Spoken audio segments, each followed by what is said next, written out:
thank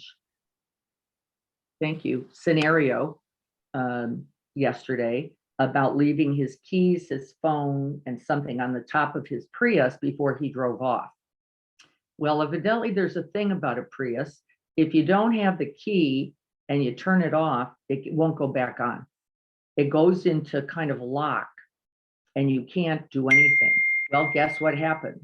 He realizes his car doesn't have the key. The fob is somewhere back there and who knows where. And he pulls over carefully because he realizes if I turn the car off and the car dies, and it dies in the middle of a very busy street on a very busy intersection, and he can't move it because the car is locked.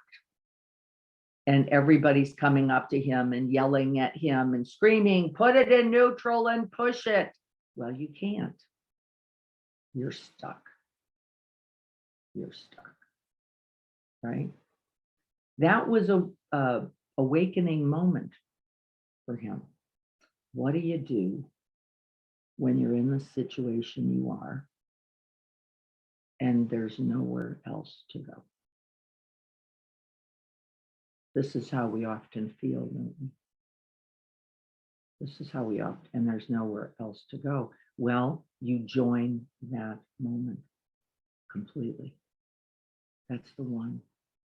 And this is, in fact, what we do at the time of death, by the way. We've been studying that, isn't it, in the Bardos. We don't run the other way. We open and join and connect with what's right there. The fear that's right there, the anger at himself that was right there, the swearing, he's swearing at himself in the middle of the street that's right there. And none of that's the problem, though. It is to see what's happening. I wanted another moment. I didn't want this. And so we're going to practice with that a little bit today, because don't we all do this, constructing, I think, the worst deaths possible. Not this one. Not this one. I want out of this one. I wanted another way. And we actually practice for that death by doing that the whole of our lives, don't we? Not this one. I don't want this moment. I don't want the situation. I don't want the breakup. I don't want the loss. I don't want the job. I want some other one. And then we get to those moments where you're just stuck and we go, I have no skill, no tool, no capacity, no breath for this.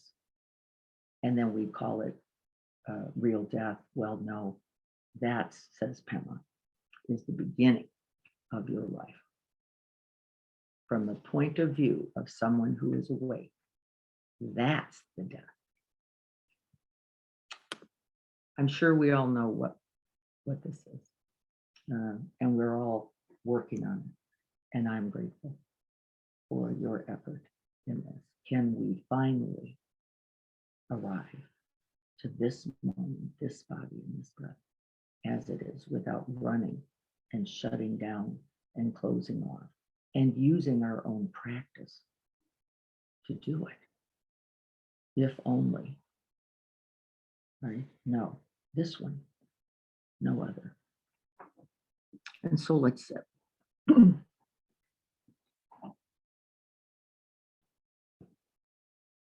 And so we begin as we always do. We find a place in the body where we can begin to rest the mind. And we name these parts, the feet, the legs, the seat, and we allow the breath to drop into that because the breath is the medium for our attention. Where the breath goes, so goes to one's attention. And where one's attention goes, so there goes love. Right? So there goes. This is it. So we're just going to drop into some place in the body that feels restful, available to you. You can scan the body for several breaths.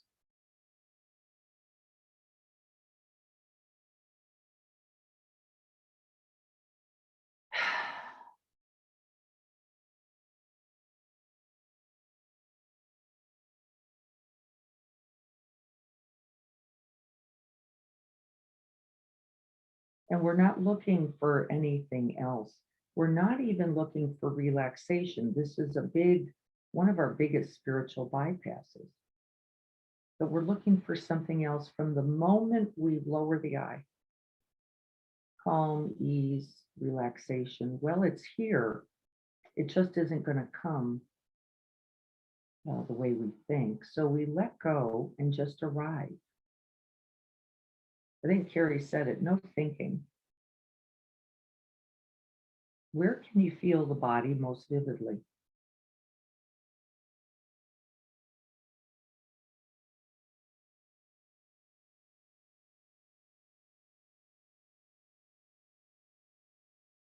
Rest your attention there.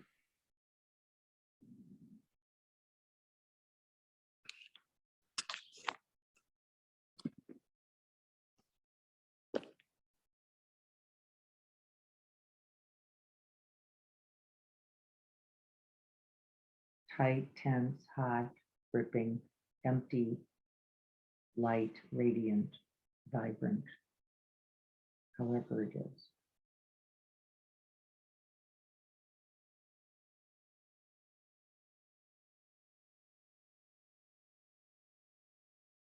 And then there is an action. It's true. We're going to see if, as we have made contact with that experience, sensation, felt sense, whatever that is for you, we're going to see if we can simply create a softened feel in the rest of the body around that contact point or point. So rather than bracing against, rather than pushing away or drawing towards, we're just going to soften the body. And that best happens, we know, on each out breath.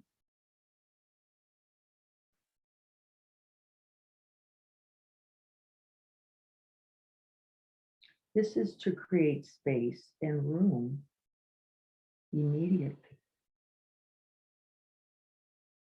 for the experience that is here, this one breath. Now be watchful, because if you named that experience at the beginning, it is not the same one now. Watch how we tie that up, which is that's achy, and then we just assume achy's here and we disconnect, stay in contact.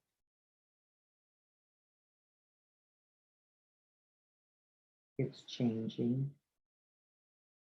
inviting awakening every breath.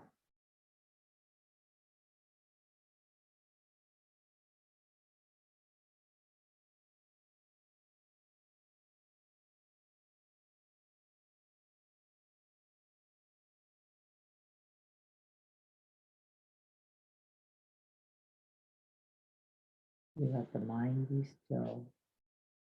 The body is quieted and softened. The lights are on.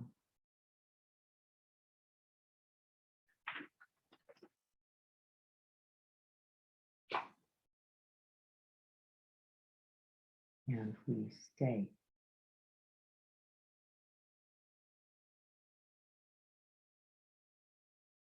And may we stay not only for ourselves, but for all beings. Just like us, who are freaking out, running the other way, throwing up the covers,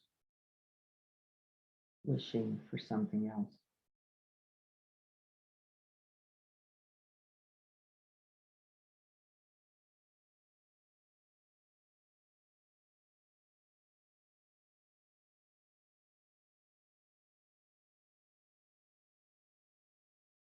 This is the path and the practice of the Bodhisattva. This is the activated heart of Bodhicitta, the one courageous enough, open enough,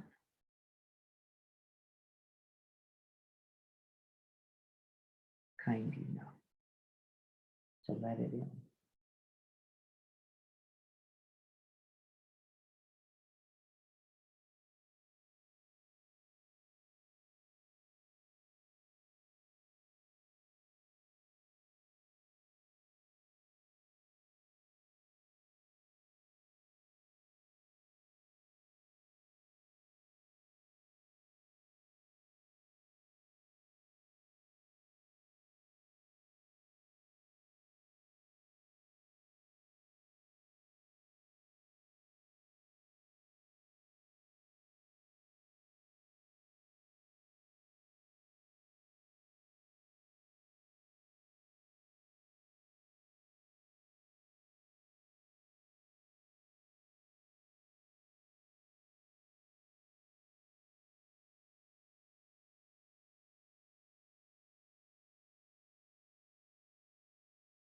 And with each out breath, we soften the belly. We let the armor around the heart drop a little bit more.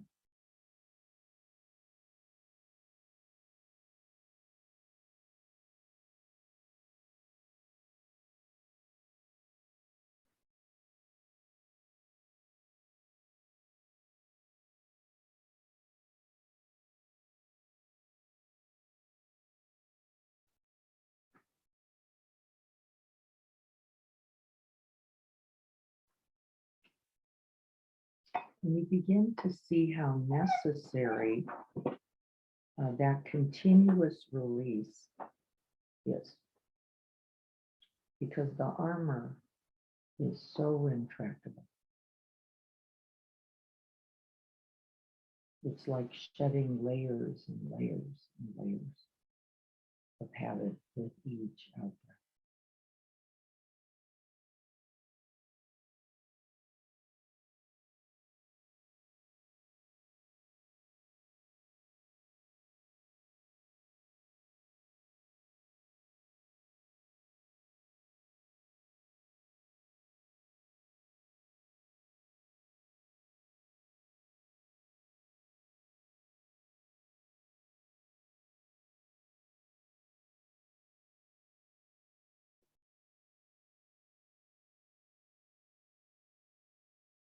And then each moment is a moment of awakening, arrival, presence. We get closer to the truth of our lives.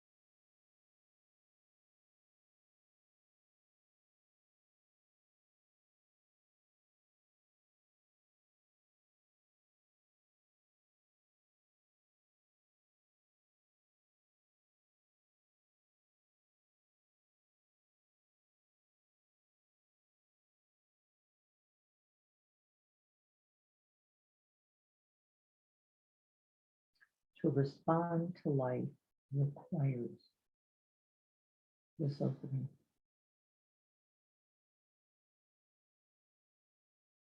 And this softening.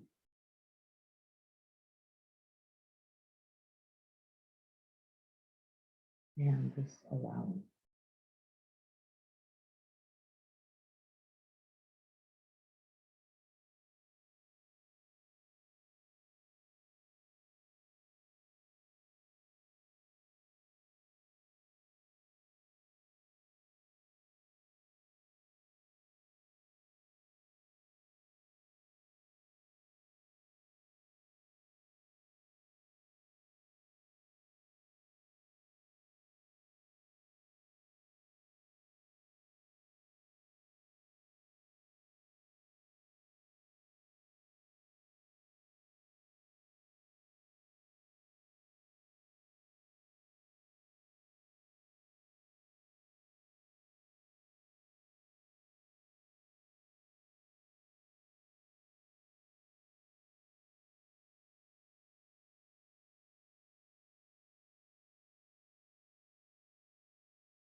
And we don't replace this moment with any substitutes.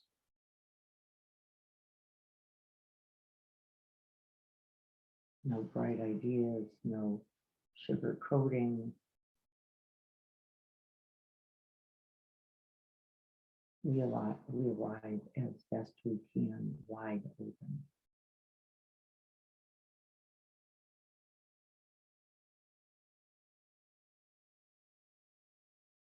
And see if you can just breathe with whatever here.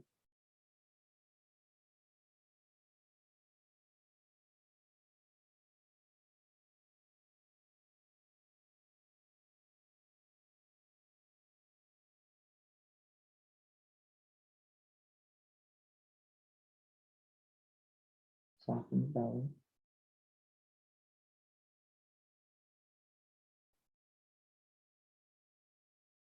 Relax the body. And we continue to keep that mind centered and still. We open that heart.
There is no death in the contact with whatever it is, pleasant or unpleasant, neutral. There is only death in the distance, in the moving away and shutting down.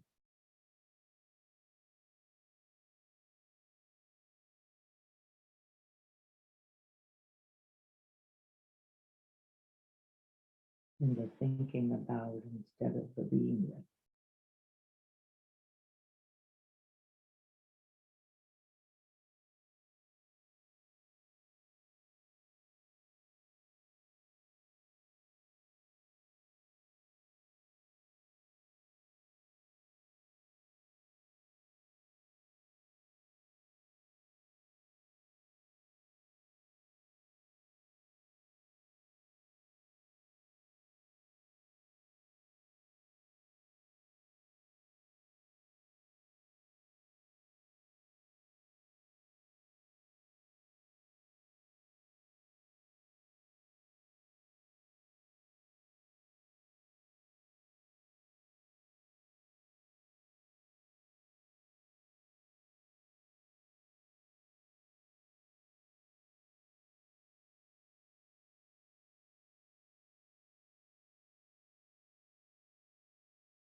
And in the moment of awakening, we are born again.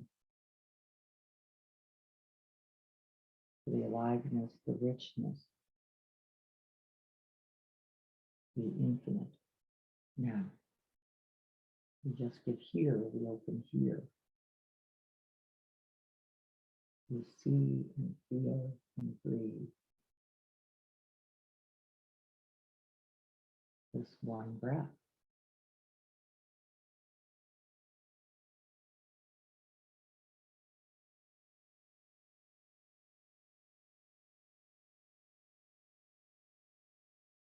It is always perfect and enough.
And it is right here that we learn to be unconditioned.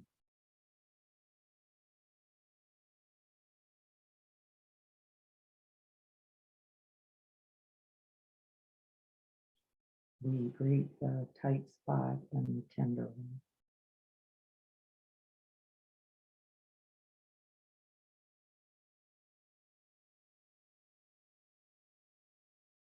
The pleasant and the unpleasant.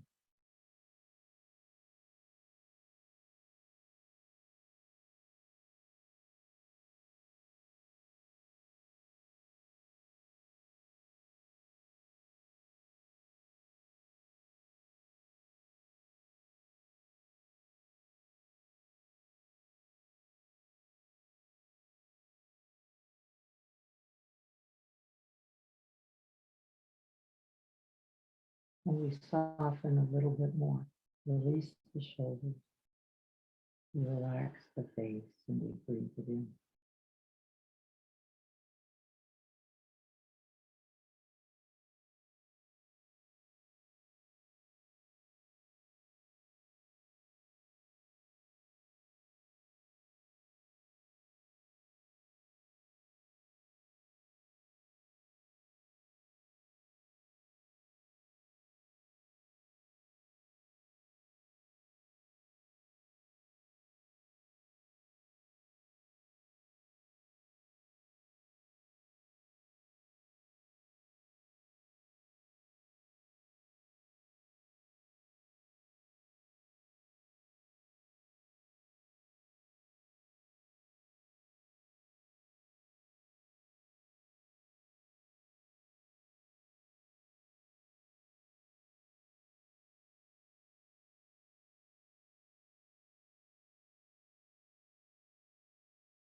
And we begin to see then as we open just one breath at a time to whatever the sensations or the thoughts or the sounds,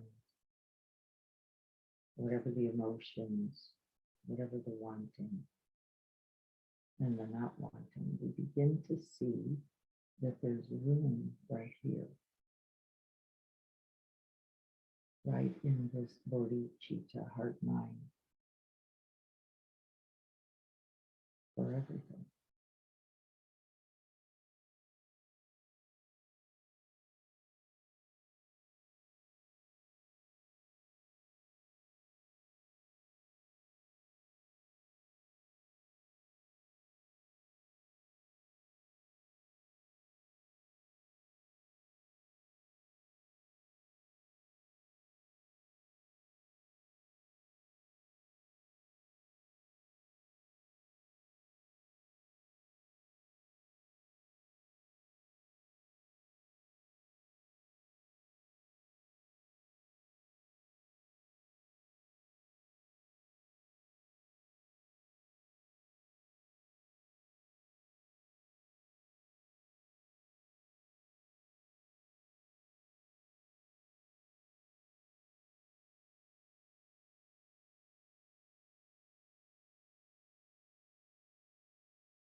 And we begin to rest into the present moment with this one in and out breath. And it's not because we have all the answers. It's not because it's been all resolved or sewn up or figured out at all. It's because we open to that mystery. We open to the ever-changing reality. We open to the unresolved, to the can't quite get it figured out, to the don't know what to do of this very moment.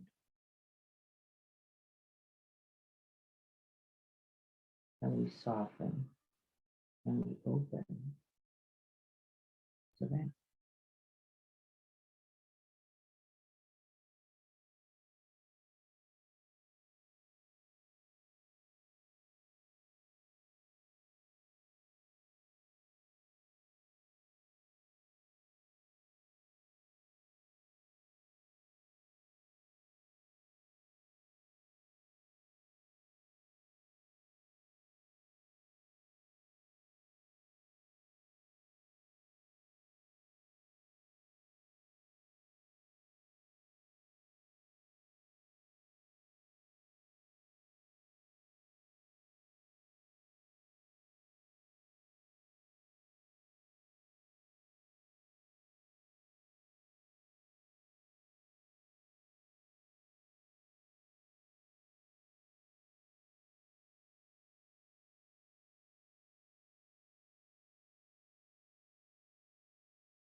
Watch the body's habit to find its way back to the old armor. And in its recognition,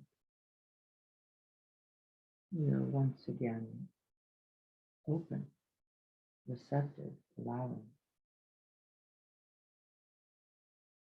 present.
And then by our very presence, we begin to see again and again that the death has nothing to do with what's happening in life.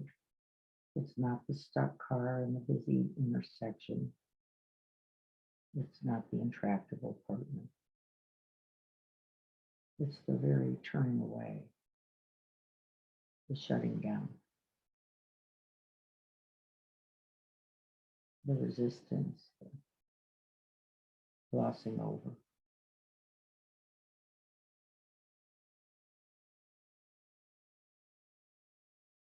And in that moment, we can awaken again, right here. You can feel it, you can see it. You can sense its disconnect.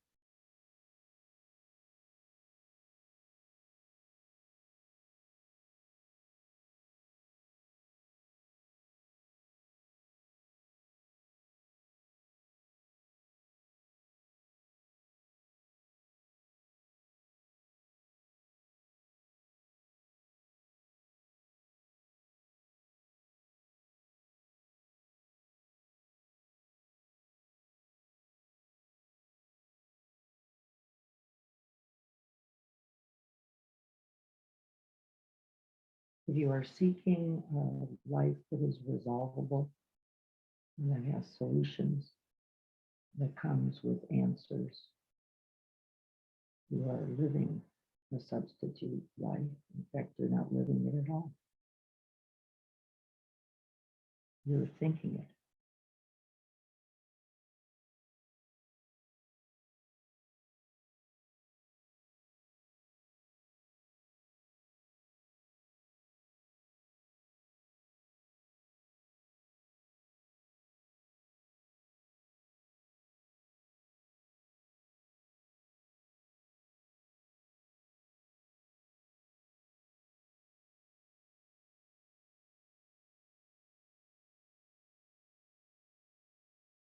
And if you're really in this life, this moment, you can feel the tenderness, that queasy tenderness of being human.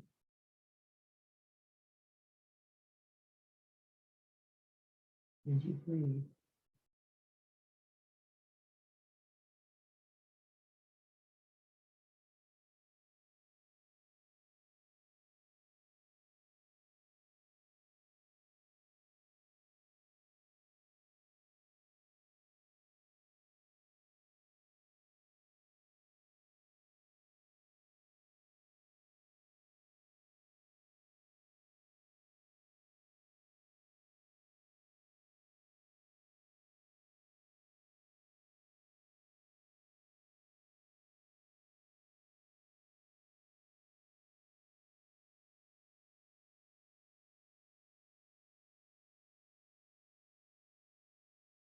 and then you smile.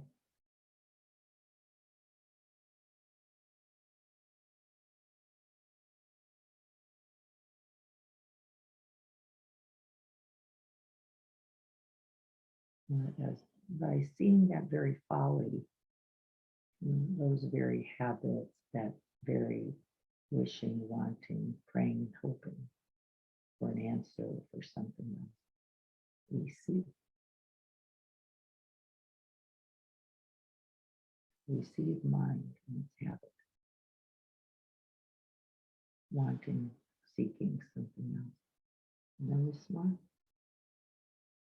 And we come right back here.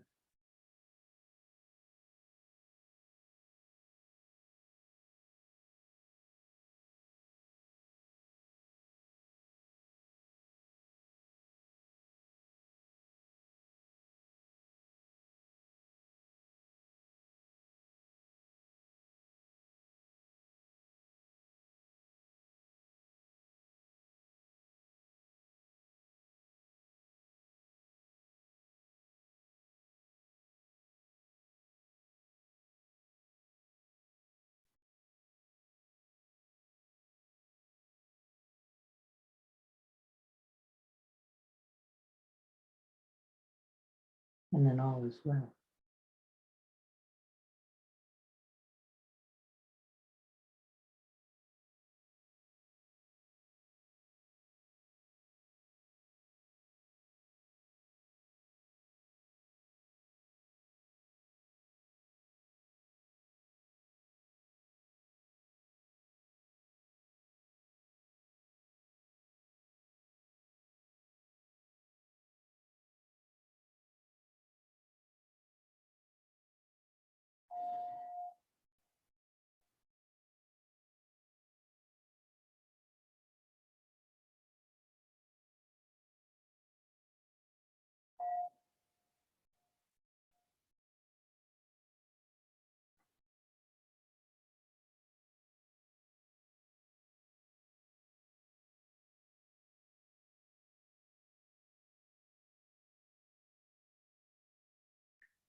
So observations, experiences in the practice.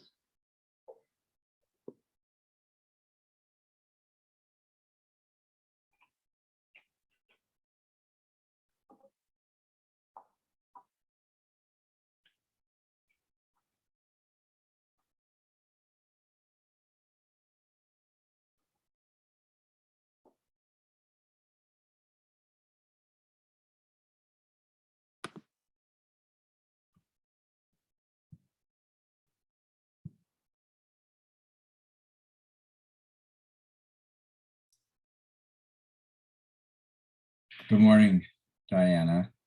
Morning, Greg. Good Good to see you. Been a while here.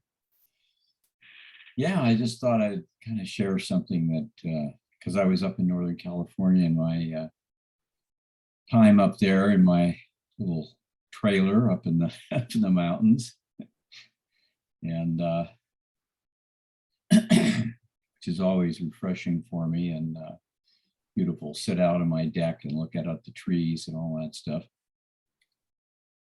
Only problem is I got a lot of dead trees that are now showing up, so I have to do some things, be very proactive with it. But anyway, I was had a really an opening, I guess, in a way that was really wonderful. And I was listening to this retreat on CDs by Pema Chodron called Walking the Talk. And it's about I don't know, it's about 4 hours, I guess, something like that, 4 CDs. And so I'm listening to that and I finished it. I'm driving home. And then I was also listening to some talks by Adyashanti and just kind of driving along, and all of a sudden there was just, how in the mind there's this chatter a lot of times when you're driving, chatter, and I'm aware of it. I'm aware of the chatter, and I'm kind of listening to the chatter, and it's like, there it is, yak all the time, and for some reason, something just completely opened, and it was the chatter stopped. Everything just stopped. And even though I'm driving, cars are passing me and all this stuff. It's 8 o'clock. No chatter. And I'm just there watching this body open, aware to being, just being with everything, just being. And of course, there's this tendency to want to hold on to it, right? And it was there for maybe 15 minutes or something like that. And then there's more traffic and things are going on and the chatter is back. But, very much aware of that opening and spending time with it since then, just sort of asking questions, what changed? What was it? What was it that he allowed it, And it's not that I haven't felt that before in a different way, but in this particular way where there was still a lot happening with the driving and whatever, there was no chatter. It was just completely open. Just there, just the being. So it doesn't have much to do with the circumstance, does it? It obviously doesn't, I wouldn't think driving would be a time. I would think more like meditating would be a time for that kind of opening to occur. And it was probably, various things, circumstances, it happened in the last previous week that allowed that maybe. And I've thought about that, being sort of listening to Pema and, a lot of what she said was being authentic. And that was a lot of what she was talking about. Having compassion for yourself, how important it is to be compassionate for yourself. You can't really can be compassionate for others unless you've, already opened up to yourself and compassionate for yourself. And all of these things sort of coming together, in a way that allowed that. And I know from, previous experiences that there can be no holding on to these experiences. It's an experience, it's here and then it's gone. There's other experiences. It's not more awake, Greg. You're saying this in a very important way, and thank you. We are not more awake when the mind is thinking, if we know we're thinking. Right. It isn't less present. The mind in its busyness, the mind in its quiet, the mind in its openness, the mind in its terror. These do not determine the moment of awakening. Yeah. Right. In fact, in this article, it says, in fact, if we are looking for some pristine, open, spacious moment, this might simply be thinking. Yeah. After all, not really. The awakening is maybe the awakening to the crazy, awakening to the murderous, awakening to the uncomfortable, right? As well as to the blissful. It's not a one-sided experience. And we can all get caught with these ideas that somehow, when we are truly in a moment of awakening, we are somehow, it's all now fine or good or quiet or I don't, what's the word, right? We all have them: peaceful, calm. Clarity maybe would be another. Yeah. Yeah. Present is for sure. Right. But what does that require? You said it. It requires that we recognize the reality of this human life in its also brokenheartedness, in its confusion, in its chaos, in its unresolvable. And we abide that, just like we did in this practice. It wasn't because we were in a grove of large trees where we can rest for the rest of our lives. It's the unresolvable reality of this present moment and this life, and how to greet it. How to greet it, how to open right there when it'd be easier to close. And for me, noticing the closing. I can feel for myself there. This is how compassion is naturally arising. As I feel the contraction, as I see the wanting something else and wishing it were different. Yeah. And that's awakening right there. And the holding on, the wanting, to sort of grab hold of that nice moment, that moment What when we like, yeah. However we define that one. Right. And then the next thing that happened to me is my butt starts hurting because I've been driving for 9 hours. Hours. Not only that, but my air conditioning stops and it's really hot. That's right. And isn't it and here true? I am sitting in that, Yeah. okay, very Yeah. aware of this discomfort. That's right. Without, though, looking for another moment. No. We're just in it, going sweaty like this, hot like this, bony like this. Right? And then we smile. And this is the training, isn't it? So we sit still for 30 or 40 or 5 or 100, I don't know, or 1, Right. Really, and go, how do I greet whatever this is? This truly unresolvable, I'm going to stay with the word moment. That doesn't mean we don't do things. That doesn't mean we don't try to be most acting, thinking, right, speaking towards the good. But the good doesn't mean it all works out, does it? It doesn't mean it goes our way then. And I think one of the things that that I've thought about since then is, what I come back to the why am I practicing? Why am I practicing?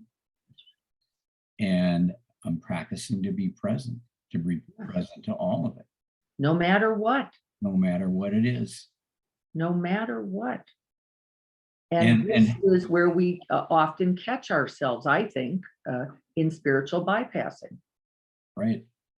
And I think the other thing is how little we have no control, and pretty much we have a little bit, we can eat right and exercise and do this and do that and meditate. We can do these different things, but life is happening all the time. Yep. And frequently not by our rules.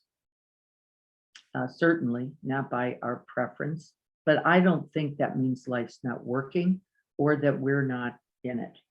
I think it's true. Every moment is, gosh, I wouldn't have picked that part. I would have picked a grateful son, not one who's decided I'm the basic problem. And can I open to that too? Can I sense and hear and know his preferencing and his pain, his confusion, and his wanting the solution from somebody else? Don't we? If only you something, then, right, I could be okay. Me too. Right, me too. And so I want us to pay attention because I noticed it yesterday at the sound. I noticed it yesterday at this. Libby and I went to see Deep. I haven't seen Deep in years now, and they still are doing their Monday nights Deep Sound practice at Seaside Center. By the way, they're one more. I think I heard next Monday before their summer series is over.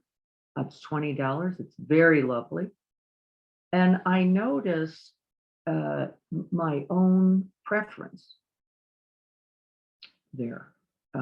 If only I had a little more of a neck pillow. If only that sound were over closer. If only, and I was watching it, but not caught in it. And I thought, this is the practice. Here it is. 100% right there. I didn't have to change anything, or me, or the preference. But it was necessary to see it. Right? If it were hotter or colder, softer or harder, then I'll show up. And I just want us to watch for that regular preferencing and the complaints. The complaints we then make against really, I think, mostly ourselves and then life. Life's not going right, or I'm not getting it right, or something. And I'm pretty sure that's not accurate. I'm certain. And I want you to see if you can open right there, noticing complaining, noticing wanting something else, actually naming it. And then see if you can't just grab, I don't mean grab, I mean drop in to a few breaths. Just softening it all up a little bit again, slowing it down just a little, getting there, arriving just a little. And then smiling. Right, then we smile at the preferencing mind, but don't mistake it. It is no less a moment of awakening than the one where the warm glowing lights are surrounding you. This is the moment of awakening. Whatever's happening in it, it is the only one.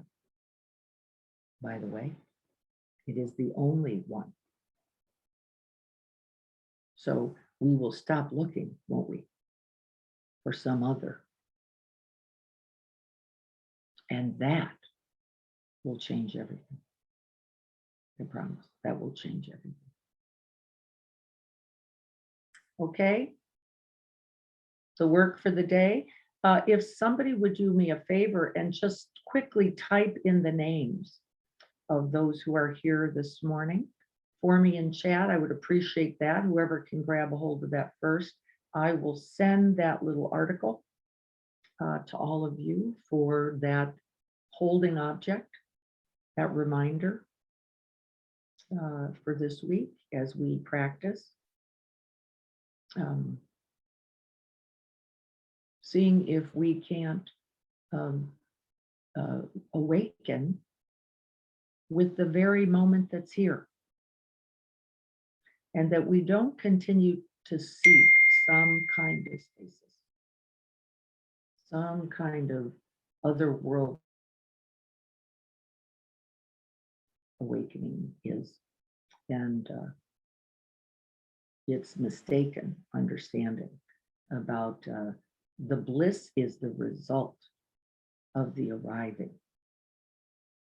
It isn't that we come to a otherwise blissful moment. It is the one we make. It's the one we're making by our arrival to it, however it is.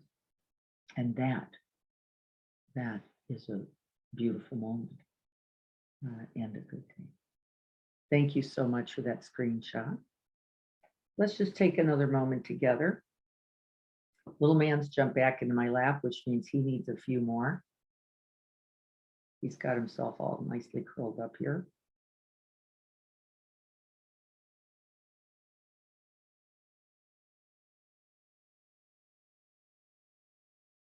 As we take a few breaths here, breath by breath,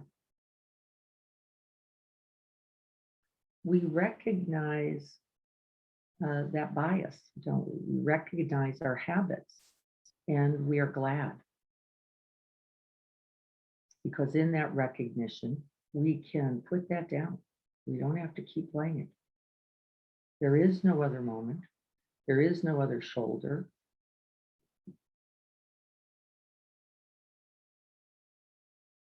There is no other breath.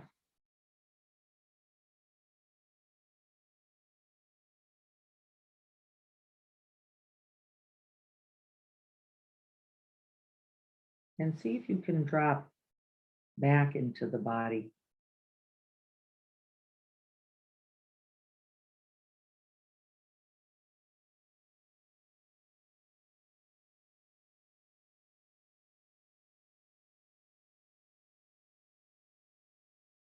And greet it as it is.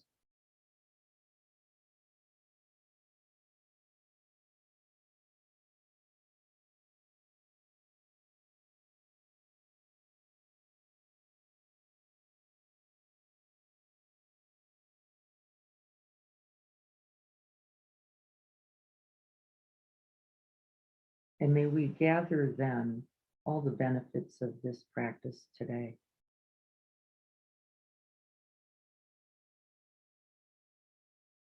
We gather them from the 3 times, past, present, and future.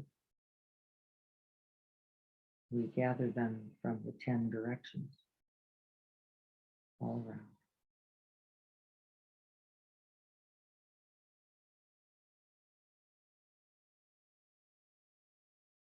And we breathe them in,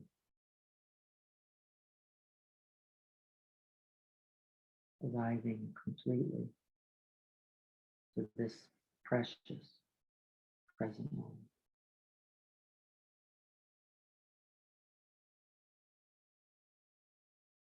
And then with the out breath, we send it out with the wish that it heal, that it strengthen, that it offer peace or calm or courage to all those who. And we include ourselves.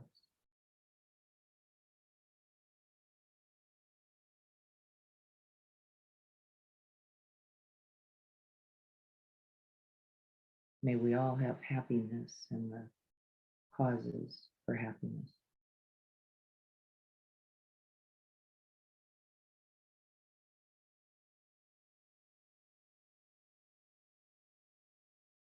May we be freed from afflictions of greed, hatred, and delusion, and the causes of those delusions.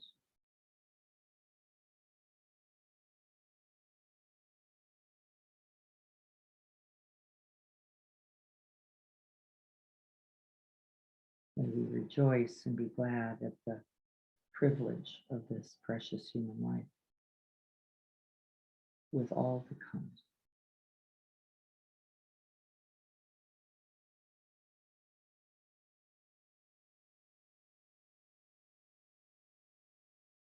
And may we rest and dwell in those vast, boundless, open, embracing arms of wisdom and compassion.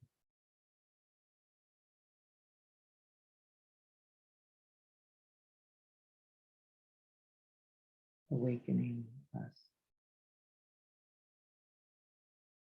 every breath.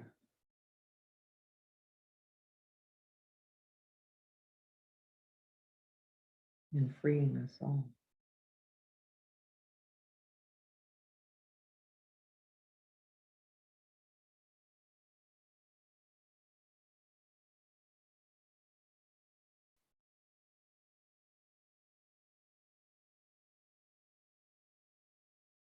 And may this practice today contribute in the infinite ways that are seen and unseen.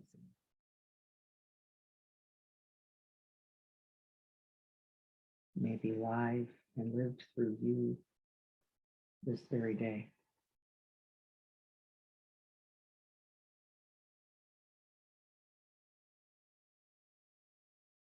So be it.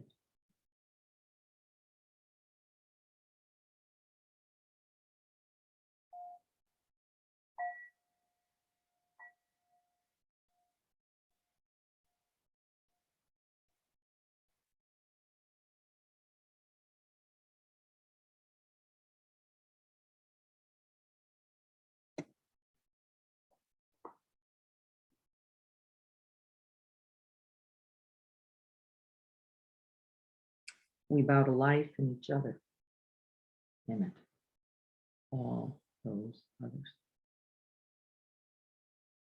Good to see you all. Greg, so nice to have you back. Greg will be, as I understand it, Greg, you're back for Thursday. That's correct. Yes, at 7 with the book, The Wisdom of Common Sense, I think. Yes. Wonderful. We look forward to that. I will be here this Saturday, and then I will be heading into retreat starting on Monday. So I will not be here on Tuesday or Saturday of next week. And we are looking for people to support us and offer guidance for those sittings. So that would be great. Anybody interested, please let me know. Victor, good to see you also. Courtney, good to see you. Everyone be well. Take good care, everyone. I'll look forward to seeing you all this Saturday. I'll be hopefully sitting on Thursday with Craig also. Can't wait. Everybody have a wonderful day.